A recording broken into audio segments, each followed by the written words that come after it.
அறிமுகம் 2026ஆம் ஆண்டு ஜனவரி மாதம். உலக அரசியல் வரலாற்றில் அதிர்ச்சியை ஏற்படுத்திய ஒரு செய்தி.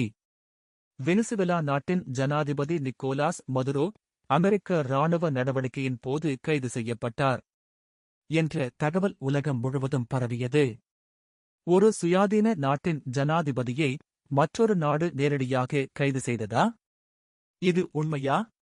அல்லது அரசியல் யுத்தத்தின் ஒரு பகுதியா? இன்றைய இந்த வீடியோவில் அந்த முழு பின்னணியையும் தெளிவாக பார்க்கப் போகிறோம். வெனிசுவேலா ஒரு சுருக்கமான பின்னணி. வெனிசுவேலா லத்தீன் அமெரிக்காவில் உள்ள ஒரு எண்ணெய் வளமிக்க நாடு. உலகிலேயே மிகப்பெரிய எண்ணெய் களஞ்சியங்களைக் கொண்ட நாடுகளில் ஒன்று. ஆனால் கடந்த பல ஆண்டுகளாக பொருளாதார நெருக்கடி, அரசியல் குழப்பம், மக்கள் போராட்டங்கள் ஆகியவற்றால் இந்த நாடு கடும் சவால்களை சந்தித்து வருகிறது. அமெரிக்கா வெனிசுவேலா மோதல்.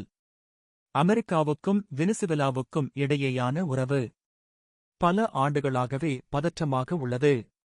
அமெரிக்கா வெனிசுவேலா அரசு தேர்தல் மோசடியில் ஈடுபடுகிறது என்றும், மனித உரிமைகள் மீறப்படுகின்றன என்றும், போதைப்பொருள் கடத்தலுக்கு அரசு ஆதரவு அளிக்கப்படுகிறது என்றும் கடுமையான குற்றச்சாட்டுகளை முன்வைத்து வந்தது. ஜனாதிபதி மதுரோ மீது சுமத்தப்பட்ட குற்றச்சாட்டுகள். வெனிசுவேலா ஜனாதிபதி நிக்கோலாஸ் மதுரோ மீது அமெரிக்க நீதிமன்றங்களில் பல குற்றச்சாட்டுகள் பதிவு செய்யப்பட்டதாக அமெரிக்க அரசு முன்பே அறிவித்திருந்தது. போதைப்பொருள் கடத்தல், பணம் சுழற்சி, சர்வதேச குற்றவாளி அமைப்புகளுடன் தொடர்பு என பல குற்றச்சாட்டுகள் கூறப்பட்டன. தாக்குதல் நடந்த நாள் என்ன நடந்தது? ஜனவரி 2026 ஆரம்ப நாட்களில் வெனிசுவேலாவில் சில முக்கிய இடங்களில் விமானத் தாக்குதல்கள் மற்றும் இராணுவ இயக்கங்கள் நடந்ததாக சர்வதேச ஊடகங்கள் தெரிவித்தன. இதனை அமெரிக்கா பயங்கரவாத மற்றும் போதைப்பொருள் வலையமைப்புகளை ஒழிக்கும் நடவடிக்கை என்று விளக்கியது. ஜனாதிபதி கைது தகவல்கள். இந்த இராணுவ நடவடிக்கையின் போது வெனிசுவேலா ஜனாதிபதி மதுரோ அமெரிக்க சிறப்பு படைகளால் பிடிக்கப்பட்டு அமெரிக்காவுக்கு அழைத்துச் செல்லப்பட்டதாக சில ஊடகங்கள் மற்றும் அரசியல் வட்டாரங்கள் தெரிவித்தன. ஆனால் இதனை வெனிசுவேலா அரசு முழுமையாக மறுத்தது. வெனிசுவேலா அரசின் பதில்.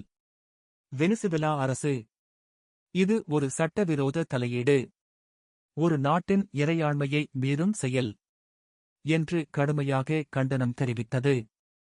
நாடு முழுவதும் போராட்டங்கள், அரசு ஆதரவு பேரணிகள் நடைபெற்றதாக தகவல்கள் வந்தன. உலக நாடுகளின் எதிர்வினை. இந்த சம்பவம் குறித்து ஐக்கிய நாடுகள் சபை, ரஷ்யா, சீனா உள்ளிட்ட பல நாடுகள் கவலை தெரிவித்தன. சர்வதேச சட்டங்கள் மீறப்பட்டதா? ஒரு நாட்டின் தலைவரை இவ்வாறு கைது செய்வது சரியா என்ற கேள்விகள் எழுந்தன. அமெரிக்காவின் விளக்கம். அமெரிக்கா தரப்பில் இது ஒரு அரசியல் நடவடிக்கை அல்ல, சட்டத்தின் அடிப்படையில் செய்யப்பட்ட குற்றவியல் நடவடிக்கை என்று விளக்கம் அளிக்கப்பட்டது. ஆனால் உலகம் முழுவதும் இந்த விளக்கம் குறித்து பெரும் விவாதம் எழுந்தது. முடிவு. எதிர்காலம் என்ன? இந்த சம்பவம் வெனிசுவேலா அரசியலையும் மட்டுமல்ல, உலக அரசியல் சமநிலையையும் ஆழமாக பாதித்துள்ளது. உண்மையில் ஜனாதிபதி கைது செய்யப்பட்டாரா?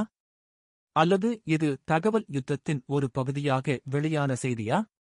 உண்மை எதுவாக இருந்தாலும் இந்த சம்பவம் உலக வரலாற்றில் ஒரு முக்கிய திருப்புமுனையாக பதிவாகியுள்ளது.